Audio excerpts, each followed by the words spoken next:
아, 아이고, 오늘도 날씨가 그런대로 괜찮습니다. 오늘 프린트를 해온 걸 한번 검사도 좀 할 겸, 방도 좁고 그래서 아파트에 야외 테이블을 나와서 한번 어떻게 나왔는지 이 인쇄물 검사를 좀 해봐야 될 것 같습니다. 이게 뭐냐? 보시다시피 전 세계 250개 국가의 대륙별 국기예요. 제일 위에 있는 게 북미, 남미, 유럽, 아프리카 58개국, 아시아, 그리고 북극 지역에 있는 국가. 총에서 유엔에 가입되어 있는 국가가 얼마나? 193개국인가요? 그리고 이제 괌이라든지 홍콩이라든지 마카오 같이 이제 특별자치주라고 그럴까? 뭐라 그럴까? 이렇게 테리토리라고 되어 있는 데가 있죠. 다 합쳐가지고 ISO, International Standard Organization, ISO에서 인정하고 있는 국기와 그 다음에 이 각 나라별로 우리나라 같으면은 KR이라고 있죠. KR. 이게 이제 두 글자 약자고, 그 다음에 세 글자는 KOR. 그리고 뭐 미국 같은 거 US, USA 뭐 이런 식으로 나라마다 두 자리 또는 세 자리의 국가별 코드, 국기, 그리고 이런 것들이 이제 표준으로, 국제 표준으로 등록되어 있는 국제 스탠다드 오거나이제이션의 ISO에 등록되어 있는 국가가 여러가 250개입니다. 250개. 자, 이게 몇 개 나갈지 모르겠어. 하여튼 자전에 저는 이제 이거를 보고 각 대륙별로 건너다니면서 몇 개 나라를 어디를 갔다 왔는지 또 언제 갈 건지를 이제 계획을 짤 때 항상 이제 이거를 놓고 차 안에 실내에다가 붙여놓기 위해서 만들어 놓은 일단 뭐 조견표, 국기 조견표라고 해야 될까 그렇습니다. 자, 그 다음에 둘째로 조그만 게 이제 이게 있는데 이거는 이제 뭐냐면은 여기 보게 되면 10월, 그 다음에 여기는 이제 준 이렇게 돼 있죠. 6월 달이죠, 그렇죠? 여기는 27년도, 29, 31, 33, 36 이렇게 돼 있어요. 이게 이제 연도야, 연도. 2027년도, 29년도, 31년도 이렇게 되어 있습니다. 한국에는 이제 번호판이 나오게 되면은 미국하고 좀 다르죠. 물론 나라마다 다 달라요. 그래서 한국에 이제 비교를 하면은 한국에는 번호판에 예전에는 뭐 경기 7회 뭐 몇 번 이렇게 나왔는데 이제 그걸 다 없애버리고 뭐 27가 뭐 2838 뭐 이런 식으로 했었죠. 요즘엔 좀 자릿수도 좀 해가지고 길게 나오는데 거기에 차이점은 뭐냐 하면은 이런 스티커가 없어. 미국의 많은 주, 뭐 거의 대부분의 주에서는 차량 번호판을 앞에 하고 뒤에가 있지 않습니까? 그래서 앞에 뒤에다가 이렇게 2027년도 10월 달까지 이 등록비를 냈다라고 이렇게 보여주는 스티커를 연도와 달로 해가지고 앞뒤 번호판에다가 각각 부착을 하게 되어 있어서 지나가는 경찰들이 저 녀석 등록비를 낸 건지 안 낸 건지를 파악할 수 있도록 되어 있습니다. 반면에 이제 한국에는 정기 검사를 하고 또 그 뭡니까 차량 등록증에 뭐 되어 있죠. 그래서 별도로 따로 이렇게 되어 있지 않습니다. 뭐 미국 같은 경우에는 텍사스 같은 경우는 또 이렇게 제가 기억으로는 자동차 번호판에다 붙이지 않고 그 운전석 앞에 유리창에다가 별도의 스티커를 붙여 가지고 이것이 등록이 되어 있는 차량이다 라는 것을 파악을 하기도 하고요. 또 어떤 주는 번호판을 하나만 달아도 되게 되어 있는 주가 있어요. 그게 앞에 아니면 뒤, 되게 뒤에다 많이 달죠. 경찰이 뒤에서 조회를 해야 되니까 뒤쪽에다 많이 달고, 그래서 번호판을 한 개 달고 다녀도 되고 뭐 안 달고 다녀도 되고, 또 그다음에 뭐죠, 그 임시 번호판이라고 그래가지고 별도로 있는 게 아니고 종이로 딜러가 프린트를 해가지고 줘요. 그러면 이제 그거를 전산으로 등록을 해놓죠. 그래서 경찰이 잡아서 조회를 하면은 임시 번호판이라고 따로 있는 게 아니라 종이로 되어 있는 경우가 대부분 많이 있죠. 자, 그런데 그럼 이건 뭐 하는 뜻을 하는 거냐? 제가 이제 예를 들어서 미국에 차량 등록 갱신을 2년에 한 번씩 하게 되면은 이 차를 운전하다가 아프리카에 있는데 이것 때문에 미국에도 차를 끌고 들어올 수가 없지 않습니까? 현실적으로. 그래서 그때 앞에 있는 예를 들어서 2025년짜리를 붙였으면은 2025년이니까 2년 뒤에 2027년도, 2029년도 뭐 이런 식으로 해가지고 자체적인 스티커를 만들어 가지고 붙이고 다닙니다. 그리고 이제 차량 등록증은 나름대로 제주권 날짜와 연도를 주로 연도만 바꾸면 돼요. 연도를 바꿔 가지고 다시 만들어서 그렇게 가지고 다니는 것이 그 오버랜더들의 숨겨져 있는 비밀이고 그렇습니다. 그래서 이제 차량이 언제 미국에 다시 돌아올지 모르기 때문에 이와 같이 2027년도부터 자그마치 2036년도까지 만들어 가지고 필요에 따라서 이 스티커는 뭐 저기 제 3국에 가서 만들기가 쉽지가 않으니까 이렇게 미리 쓸지 않을지 아직은 모르겠지만은 미리 한국에 있을 때 준비를 해가지고 가서 필요시 붙여가지고 통과를 하면 됩니다. 잠시 여담으로 국경을 넘어갈 때에 제일 중요한 거는 여권이고요. 그 다음에 이제 위변조가 어려운 운전면허증.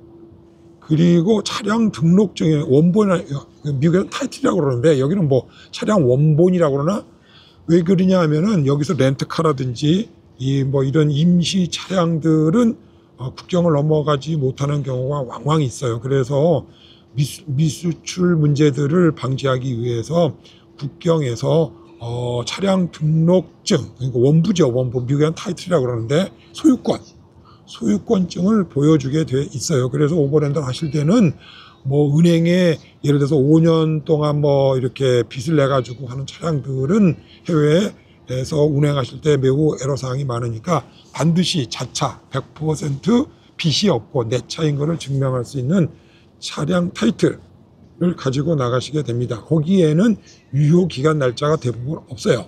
그러면 유효기간 날짜는 어디 있느냐면 차량 등록증 2년에 한 번, 5년에 한 번씩 갱신이 되고 이와 같이 돈을 내면은 그 갱신된 차량 등록증과 미국 같은 경우에 이런 딱지들을 주죠.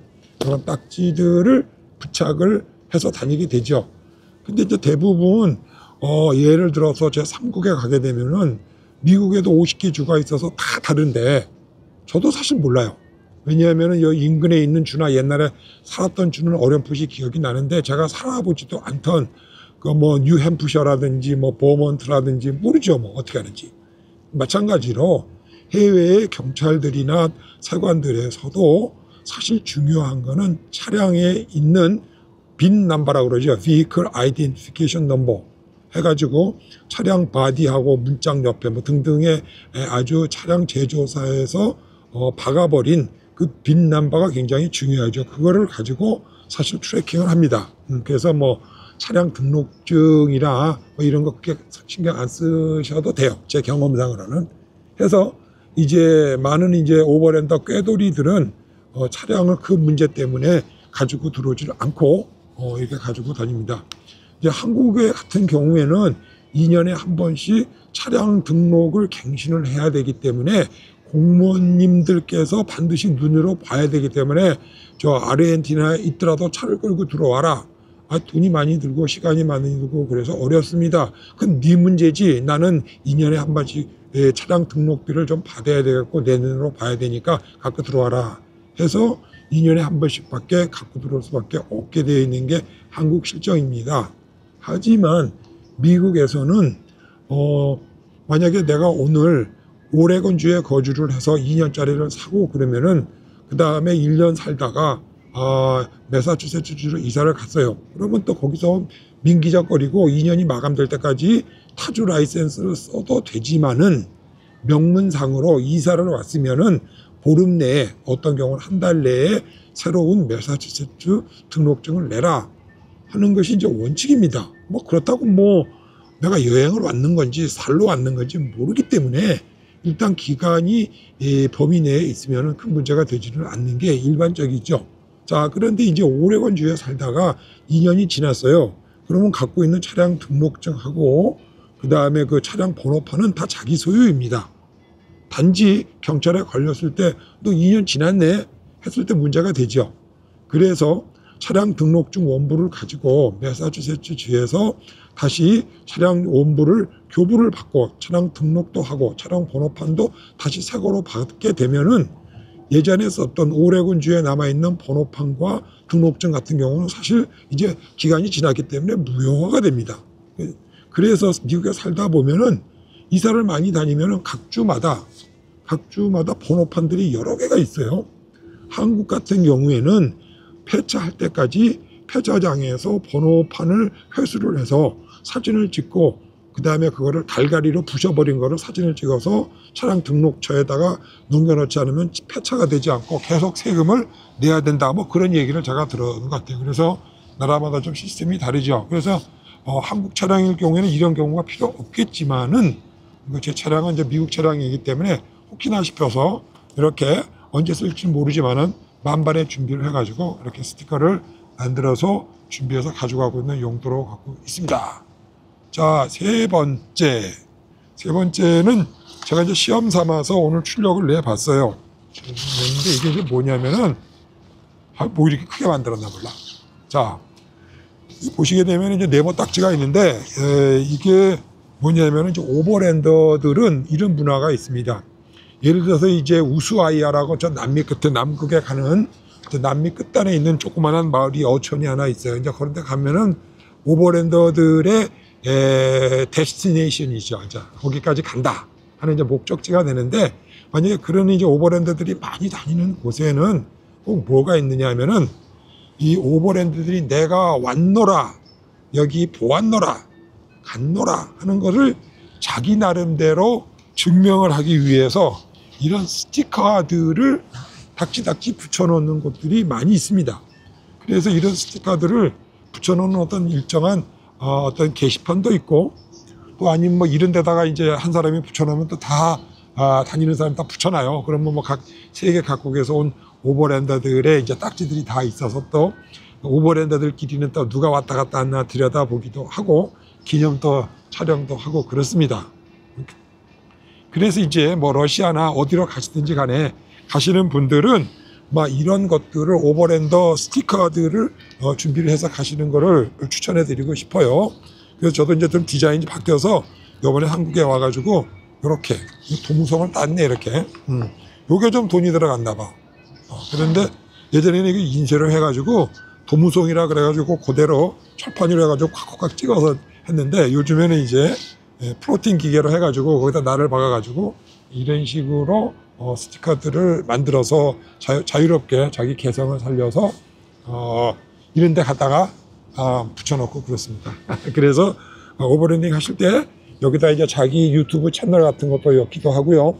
자기 홈페이지, 뭐 전화번호, 뭐 내가 어느 나라에서 왔노라, 뭐 이런 것들 등등등, 그 다음에 자기 나름대로의 어떤 캐릭터 같은 것들을 이렇게 만들어가지고 붙여놓고 그렇습니다. 그래서 오늘 한번 저는 이게 제일 중요한 게 여기 이제 정보가 좀 있어가지고 여기다 QR코드를 였는데, QR코드하고 실사이즈하고 어떤 실물감을 좀 한번 컴퓨터에서 디자인했던 거를 한번 임시로 한번 뽑아봤어요. 뽑아봤는데 QR코드에다가 한글 그 유튜브 채널, 그다음에 영어 유튜버 채널, 그다음에 저 홈페이지 3개를 좀 였더니 데이터가 많아서 그런지 이 크기에 비해서 이 QR코드가 너무 조밀조밀하게 나오고 인쇄가 뭐 그냥 얼핏 보기엔 괜찮은데 QR을 찍기에는 좀 부족하네요. 그래서 디자인을 좀 바꿔야 될 것 같아. 뭐 그런 대로 뭐 또 없느니 아무데나 또 붙이고 다니게 오늘 한번 그런 식으로 한번 임시 출력을 이렇게 한번 내봤습니다. 그래서